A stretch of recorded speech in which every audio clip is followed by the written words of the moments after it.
Jemaat yang terkasih di dalam Tuhan Yesus Kristus, selamat memasuki ibadah pada hari Minggu 26 Juli 2020 yang dilayankan secara online oleh GKI Citraland.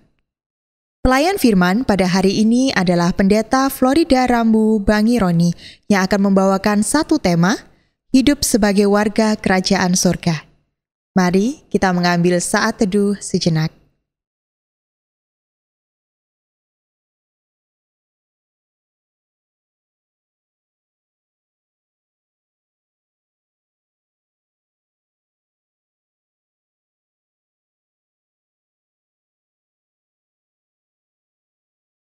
Berhimpunlah bersama umat-Nya dalam kekudusan.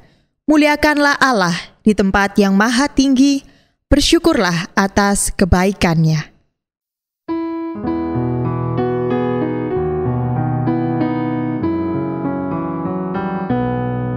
Berimpun semua menghadap Tuhan dan pujilah Dia pemurah benar. Berakhirlah segala pergumulan, diganti kedamaian yang besar.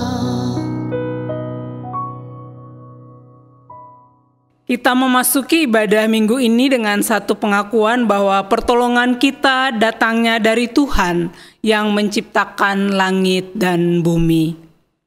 Amin,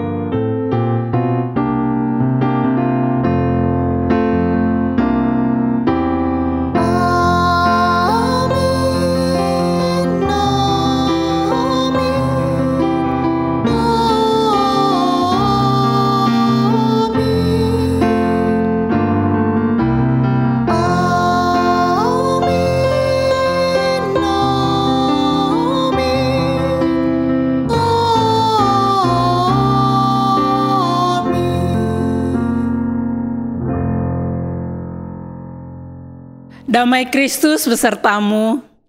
Dan besertamu juga. Jemaat terkasih, kerajaan sorga kerap dipahami sebagai realita yang nanti akan dinikmati oleh orang-orang Kristen pada suatu saat nanti.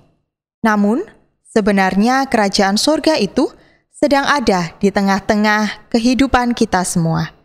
Oleh sebab itu, dibutuhkan penerapan nilai-nilai kekristenan di segala aspek kehidupan yang kita lakukan, agar nyatalah kerajaan sorga di hidup ini.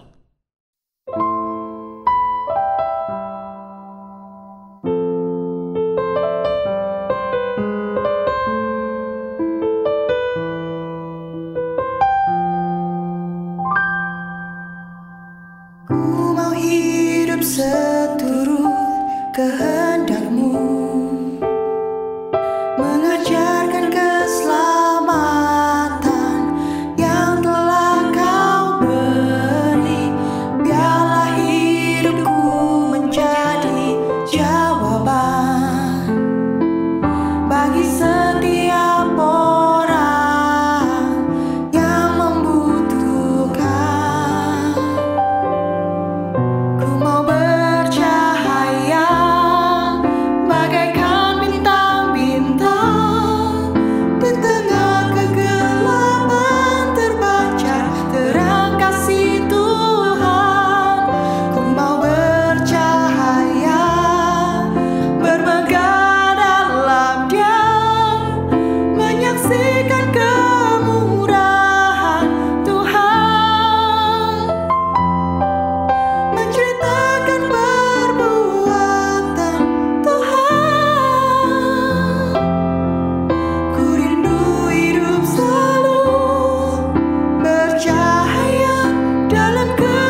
Jemaat yang terkasih, mari kita mengakui dosa di hadapan Tuhan secara pribadi. Mari berdoa.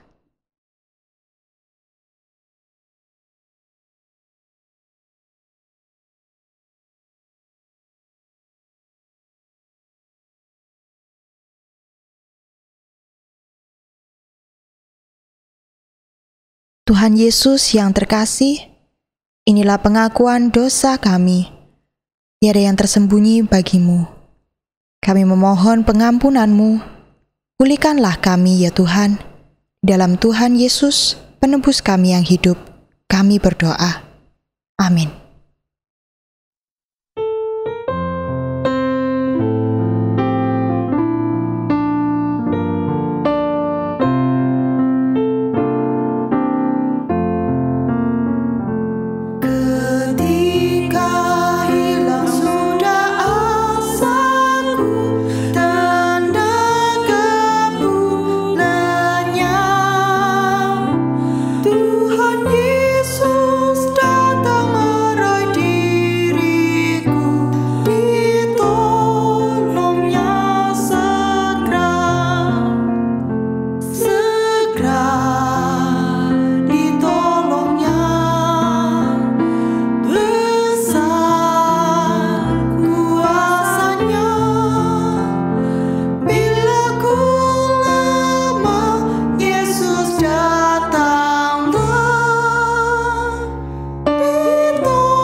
Bagi setiap kita yang diampuni dosanya, anugerah Tuhan nyata dalam kehidupan kita.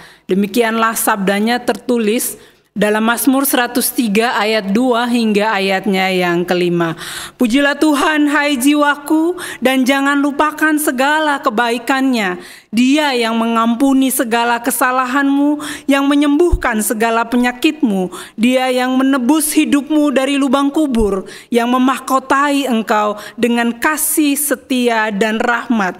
Dia yang memuaskan hasratmu dengan kebaikan, sehingga masa mudamu menjadi baru seperti pada burung Raja Wali. Demikianlah berita anugerah dari Tuhan. Syukur kepada Allah.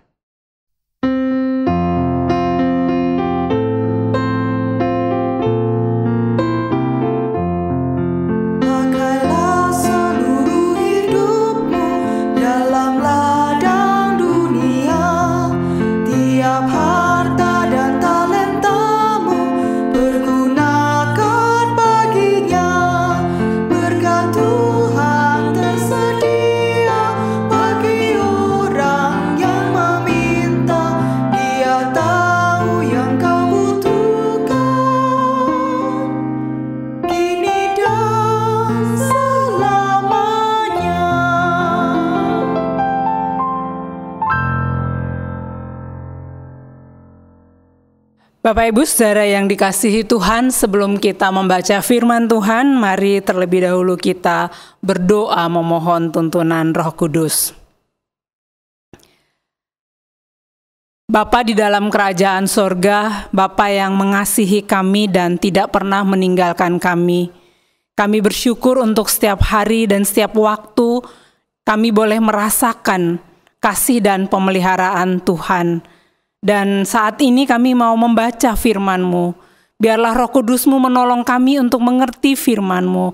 Biarlah hikmat sorgawi yang menyertai kami. Berkati hamba yang akan membaca dan menguraikan arti dari firman-Mu. Di dalam kelemahan bahkan keberdosaan ini ya Tuhan, biarlah kuasa sorgawi yang menopang hamba. Jam pemberitaan firman ini kami serahkan sepenuhnya di dalam nama Tuhan Yesus. Amin. Firman Tuhan hari ini diambil dari Matius 13 ayat 31 sampai 33, dilanjutkan ayat 44 sampai ayatnya yang ke-52. Yesus membentangkan suatu perumpamaan lain lagi kepada mereka, katanya, hal kerajaan sorga itu seumpama biji sesawi yang diambil dan ditaburkan orang di ladangnya. Memang biji itu yang paling kecil dari segala jenis benih, Tetapi apabila sudah tumbuh, sesawi itu lebih besar daripada sayuran yang lain, bahkan menjadi pohon, sehingga burung-burung di udara datang bersarang pada cabang-cabangnya. Dan ia menceritakan perumpamaan ini juga kepada mereka. Hal kerajaan sorga itu seumpama ragi yang diambil seorang perempuan dan diadukkan ke dalam tepung terigu 3 sukat sampai kamir seluruhnya. Ayat 44. Hal kerajaan sorga itu seumpama harta yang terpendam di ladang, yang ditemukan orang lalu dipendamkannya lagi. Oleh sebab sukacitanya, pergilah ia menjual seluruh miliknya lalu membeli ladang itu. Demikian pula hal kerajaan sorga itu seumpama seorang pedagang yang mencari mutiara yang indah. Dan setelah ditemukannya mutiara yang sangat berharga, ia pun pergi menjual seluruh miliknya lalu membeli mutiara itu. Demikian pula hal kerajaan sorga itu seumpama pukat yang dilabuhkan di laut lalu mengumpulkan berbagai-bagai jenis ikan. Setelah penuh, pukat itu pun diseret orang di pantai, lalu duduklah mereka dan mengumpulkan ikan yang baik ke dalam pasu dan ikan yang tidak baik mereka buang. Demikianlah juga pada akhir zaman, malaikat-malaikat akan datang memisahkan orang jahat dari orang benar, lalu mencampakkan orang jahat ke dalam dapur api. Di sanalah akan terdapat ratapan dan kertakan gigi. Mengertikah kamu semuanya itu? Maka mereka menjawab, ya kami mengerti. Maka berkatalah Yesus kepada mereka, karena itu setiap ahli Taurat yang menerima pelajaran dari hal kerajaan sorga itu seumpama tuan rumah yang mengeluarkan harta yang baru dan yang lama dari perbendaharaannya. Demikianlah firman Tuhan. Yang berbahagia adalah setiap kita yang membaca dan merenungkan firman-Nya. Haleluya.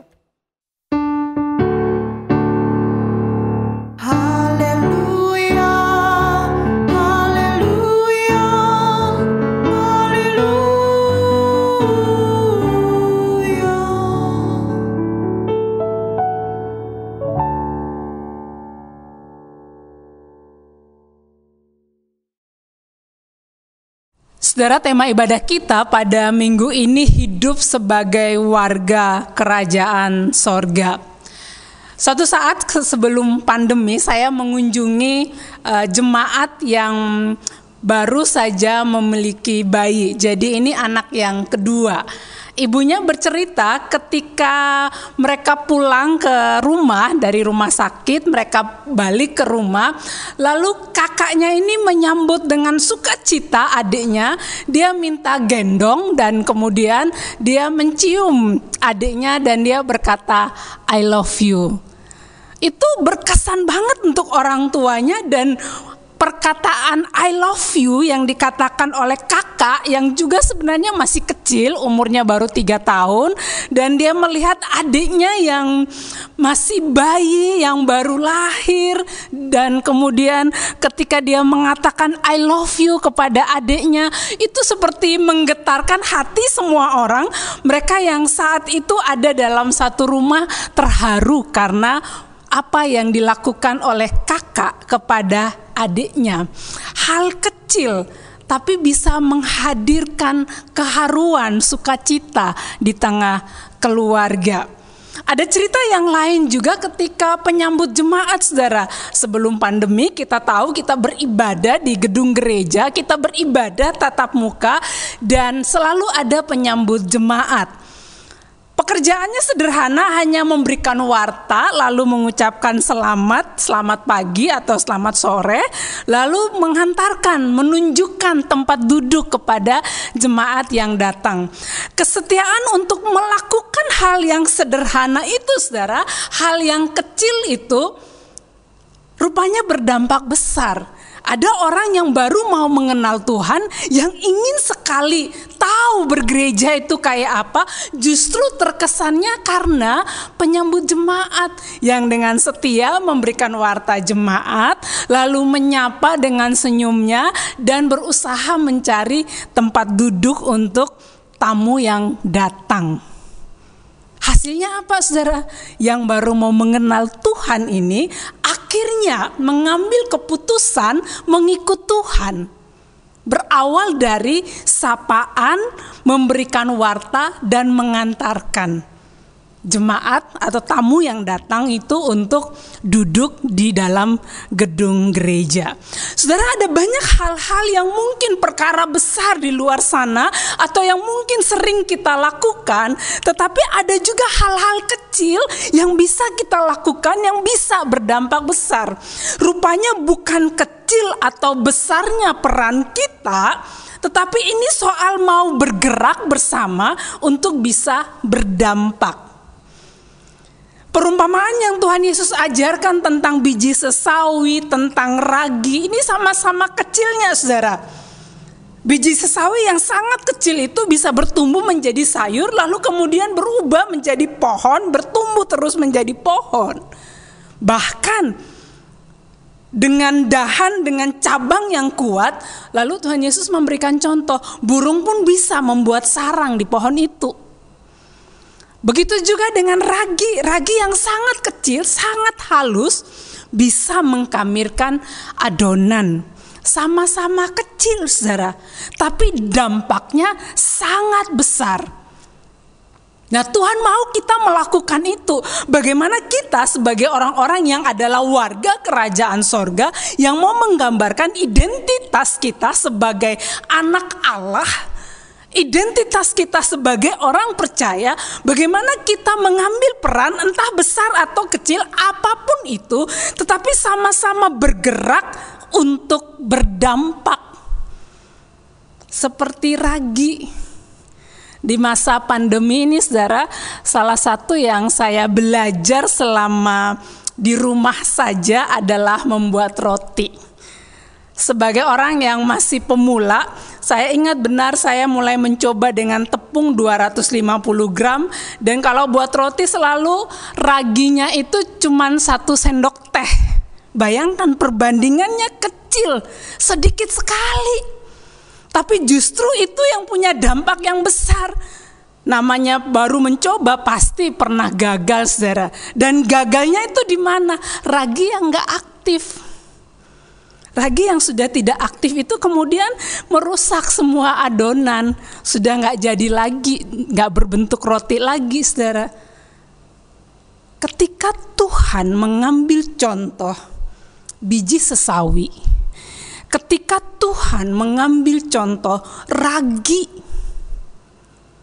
Tuhan mau mengingatkan kepada kita, bukan besar atau kecil peran kita yang kemudian bisa menentukan apakah hidup kita ini bisa menjadi berkat bagi banyak orang atau tidak. Tetapi persoalan apakah kita mau bergerak dan berdampak atau tidak. Sama seperti ragi yang gak aktif tadi, saudara. Rasa jengkel, rasa menyesal itu ada gitu.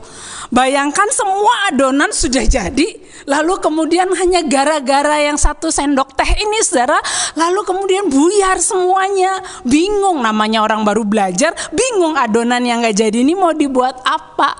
Kalau orang yang sudah pinter mungkin bisa ngerti harus melakukan apa. Tetapi saya yang baru awal mula merasa apa, saudara? Rugi. Gila ya, ini bahannya sudah habis berapa? Hanya gara-gara yang 1 sendok teh itu gak jadi.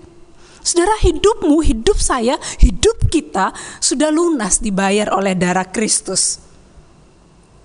Dan Tuhan mau kita aktif bergerak dan berdampak. Sama seperti apa yang tertulis dalam Efesus 4 ayatnya yang ke-15. Saya mengajak saudara-saudara sekalian di rumah bisa membuka kitab Efesus pasal 4 ayatnya yang ke-15. Tetapi dengan teguh berpegang kepada kebenaran di dalam kasih, kita bertumbuh dalam segala hal ke arah Dia, Kristus yang adalah kepala. Kita bertumbuh dalam segala hal, dalam segala aspek hidup kita, saudara, tetapi bertumbuhnya jelas ke arah Kristus, ke arah Tuhan. Bergerak ke arah Kristus artinya apa? Memberi dampak dalam segala aspek hidup kita.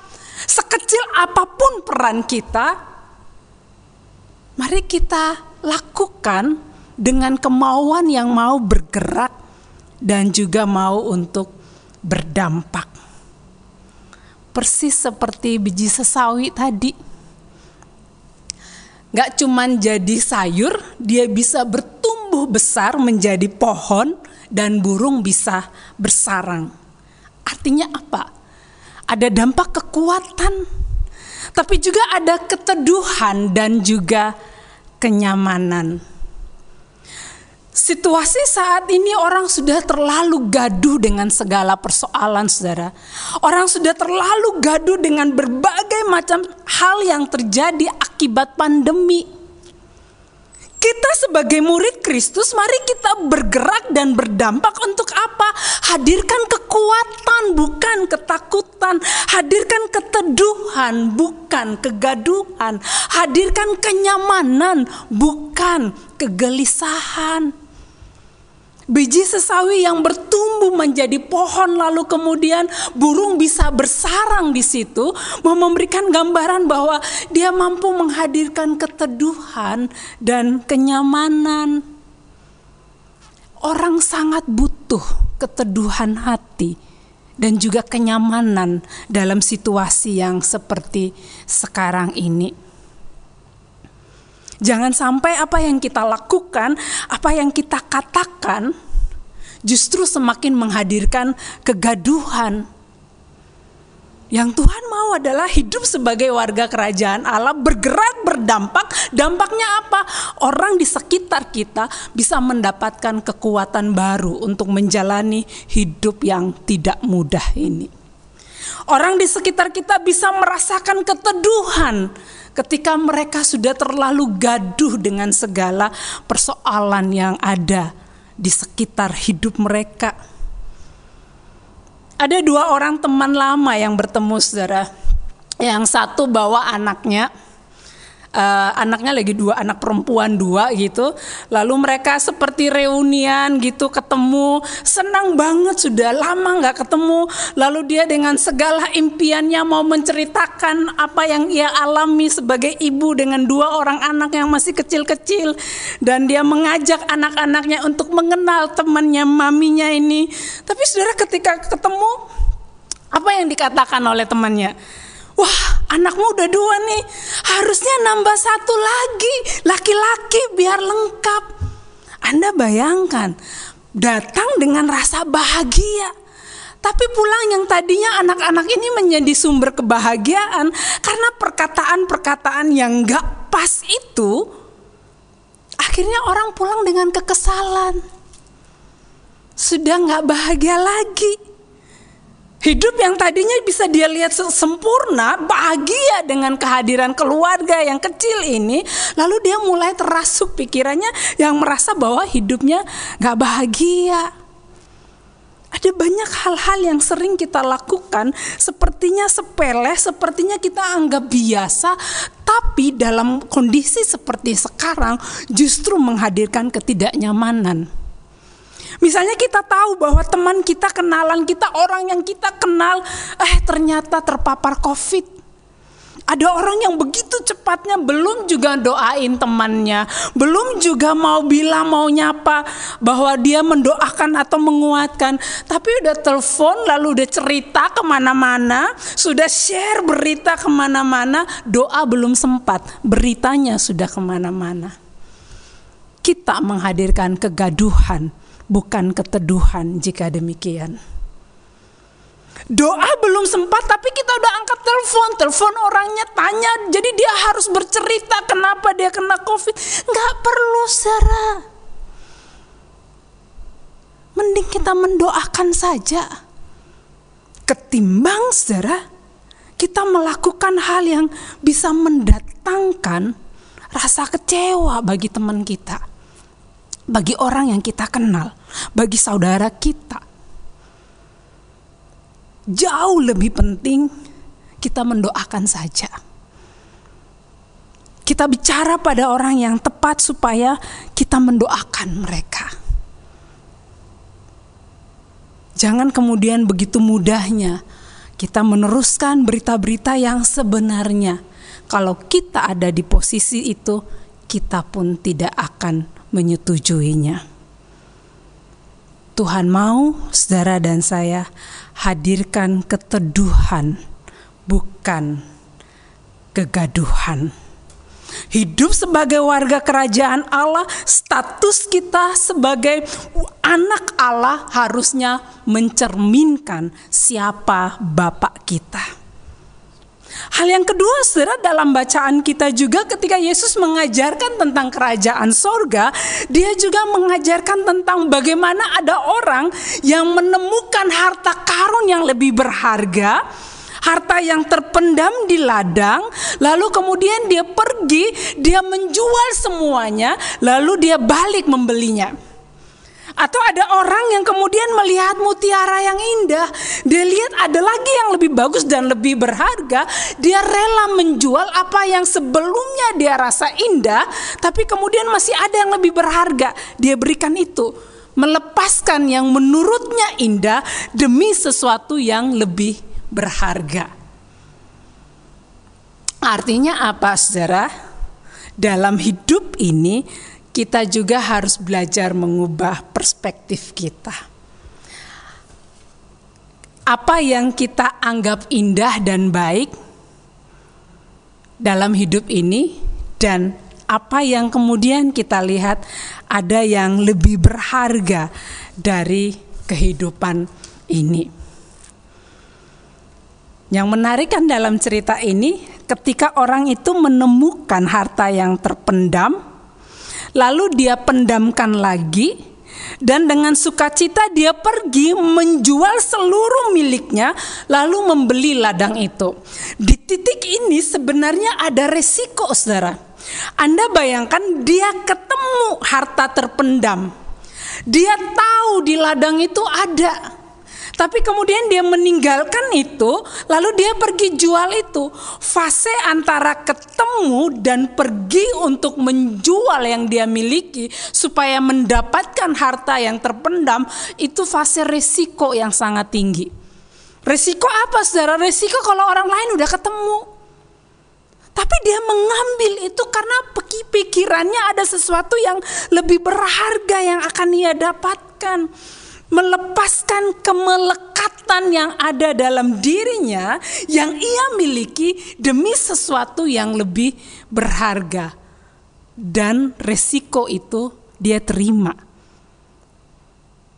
Hidup sebagai warga kerajaan sorga juga kesediaan untuk melepaskan kemelekatan di dalam diri kita.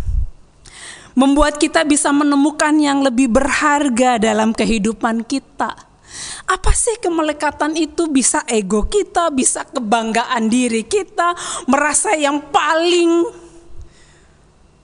atau sebaliknya rendah diri, mengasihani diri secara berlebihan, menghina diri sendiri, merasa tidak pantas, dan selalu itu kita menghakimi diri kita sendiri. Itu kalau kita nggak hati-hati, saudara, juga merupakan kemelekatan. Hidup sebagai warga kerajaan sorga, Tuhan mau mengajak kita, mari melepaskan kemelekatan kita itu kepada sesuatu yang lebih berharga. Hidup yang lebih berharga. Bahkan, saudara, kemelekatan itu ketika kita belajar melepaskan dalam konteks pandemi seperti sekarang, artinya kita mau berteman dengan ketidakpastian. Ada banyak hal yang tidak pasti di depan kita.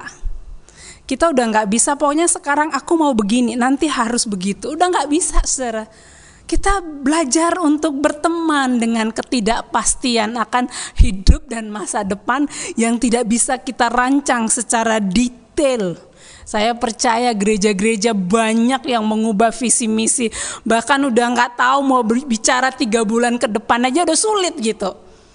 Tapi kita melangkah, tapi kita belajar, kita melepaskan diri dari kemelekatan itu, saudara.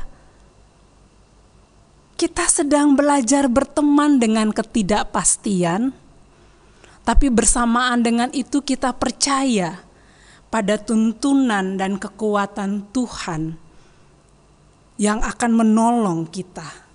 Sampai pada waktunya kita berhasil dengan kekuatan dan cara Tuhan. Segala sesuatu yang berharga di tengah kondisi kita seperti sekarang ini kemudian bisa menjadi berubah. Pertanyaannya saudara, apa yang paling berharga dalam hidupmu? Apa yang menurut Anda paling berharga? Ada orang yang mengatakan keluarga adalah paling berharga dalam hidupku. Oke, tapi saya mau bertanya, seberapa Anda mau melepaskan egomu demi keluargamu? Jangan sampai yang terjadi dalam kehidupan kita justru karena kita perjuangkan ego kita, lalu kita mengabaikan keluarga. Apa yang berharga dalam hidup kita? Mungkin kita mengatakan Tuhan, oke, Tuhan yang berharga dalam hidup kita. Tapi seberapa keberanian kita untuk melepas apa yang kita tahu tidak sejalan dengan jalan Kristus? Seberapa besar kita mau mengambil resiko? Sama seperti orang yang ketemu harta terpendam, lalu dia pergi jual dulu, dan kemudian ada resiko nih orang lain yang ketemu. Tapi karena fokusnya pada apa yang sudah dia temukan, yang menurutnya jauh lebih berharga, dia mengambil resiko itu. Seberapa jauh kita mau berani mengambil resiko, tinggalkan bisnis-bisnis yang ilegal demi kita tahu kita harus hidup benar di hadapan Kristus. Seberapa jauh Tuhan Yesus menjadi berharga dalam hidup kita? Adakah waktu yang kita sediakan khusus untuk Dia? Ada banyak hal yang terjadi dalam hidup kita saat ini, saudara. Namun bersamaan dengan itu, kita juga sekarang sedang belajar untuk berteman dengan ketidakpastian. Tetapi sebagai warga kerajaan sorga, sebagai orang yang punya status sebagai anak Allah, Tuhan tetap mau Anda dan saya bergerak dan berdampaklah. Ketika kita bergerak dan kita mau berdampak lebih luas lagi, kita harus siap mengambil resiko yang ada. Tapi hanya orang yang bisa, yang akan melihat dan mengalami penyertaan Tuhan, ketika orang itu berani dan mau melangkah meskipun sulit.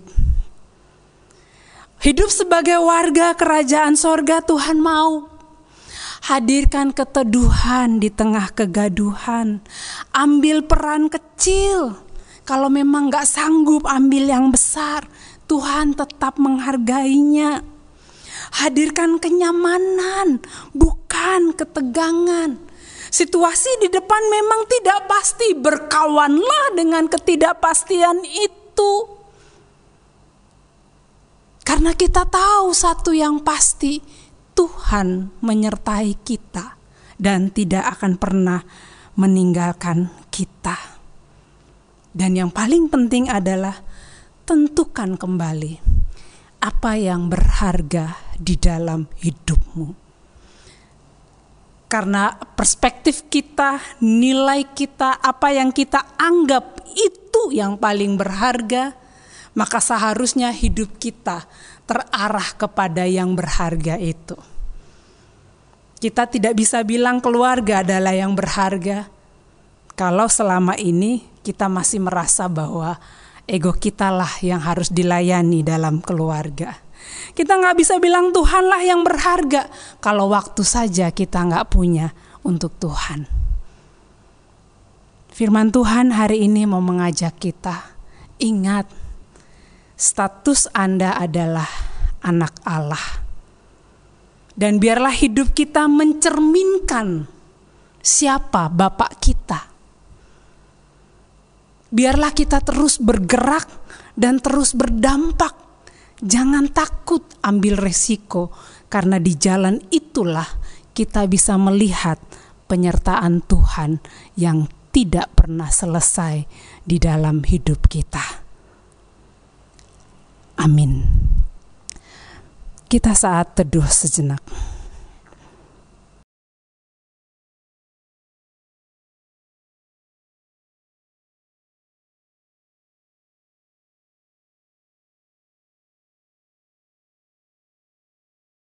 Dengan hati yang tertuju kepada Tuhan, mari bersama kita ikrarkan pengakuan iman kita seturut pengakuan iman rasuli yang berbunyi demikian.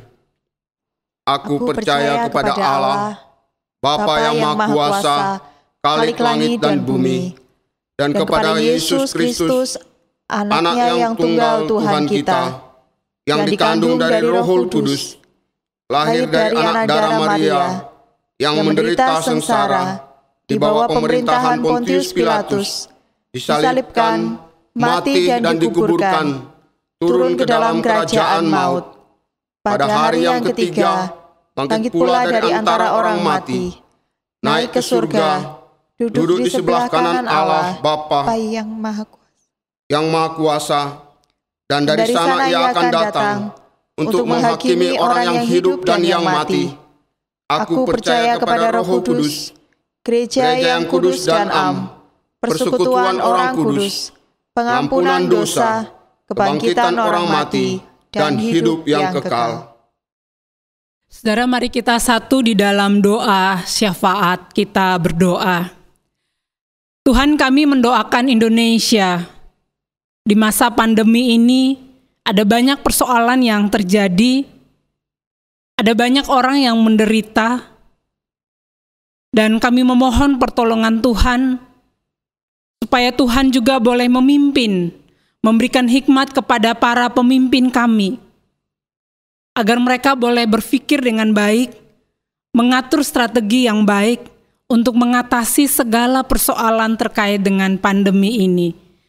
Jauhkan kami dari segala kejahatan orang-orang yang ingin merusak Indonesia, orang-orang yang ingin memanfaatkan kondisi ini sehingga situasi menjadi lebih buruk dari yang seharusnya.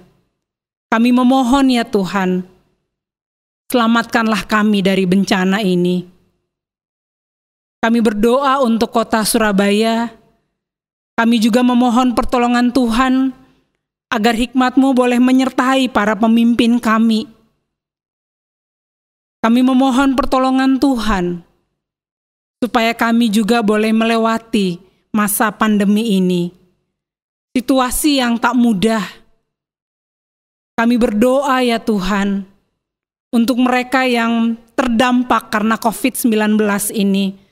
Entah yang terpapar virus COVID, kiranya hikmat Tuhan, kasih Tuhan, damai sejahtera dari Tuhan, boleh menyertai kehidupan mereka bersama dengan keluarga. Yakinkan mereka ya Tuhan, bahwa mereka akan mampu melewati masa-masa berat ini, dan biarlah Engkau pulihkan keadaan mereka. Kami berdoa bagi GKI Citraland, kiranya kasih Tuhan yang boleh menaungi umat-Mu. Tuhan memberkati mereka di masa pandemi ini, biarlah sukacita dan damai sejahtera Tuhan boleh menyertai umat-Mu. Berkati semua orang yang saat ini ya Tuhan, sungguh-sungguh mengharapkan pertolongan Tuhan di tengah segala kesulitan yang mereka hadapi. Kami mendoakan para hamba Tuhan yang melayani di tempat ini. Biarlah Tuhan juga boleh memberkati, memberikan kesehatan, memberikan kekuatan dan damai sejahtera di dalam kehidupan mereka bersama dengan keluarga. Terima kasih untuk semua berkat-Mu ya Tuhan. Kami berdoa, kami bersyukur di dalam nama Tuhan Yesus yang mengajarkan kami berdoa. Bapa kami yang di surga, dikuduskanlah nama-Mu, datanglah kerajaan-Mu, jadilah kehendak-Mu di bumi seperti di sorga. Berikanlah kami pada hari ini makanan kami yang secukupnya, dan ampunilah kami akan kesalahan kami, seperti kami juga mengampuni orang yang bersalah kepada kami. Dan janganlah membawa kami ke dalam pencobaan, tapi lepaskanlah kami dari yang jahat. Karena Engkaulah yang punya kerajaan, dan kuasa, dan kemuliaan, sampai selama-lamanya. Amin. Tiba saatnya bagi kita untuk memberikan persembahan sebagai wujud syukur kita atas pemeliharaan Tuhan. Persembahan dapat ditransfer ke rekening GKI Citraland atau melalui QR Code. Mari kita memberi dengan sukacita sambil mengingat sabdanya dalam Mazmur 30 ayat yang kelima. Nyanyikanlah mazmur bagi Tuhan, hai orang-orang yang dikasihinya, dan persembahkanlah syukur kepada namanya yang kudus.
Mari kita bawa persembahan kita dalam doa.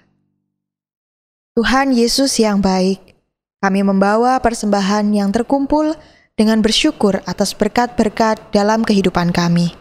Ajarlah kami mengucap syukur dalam segala kebaikan Tuhan di hidup ini dan menjadi saluran berkat bagi sesama kami. Dalam nama Tuhan Yesus yang penuh kasih dan berkuasa, kami berdoa. Amin.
Arahkanlah hatimu kepada Tuhan.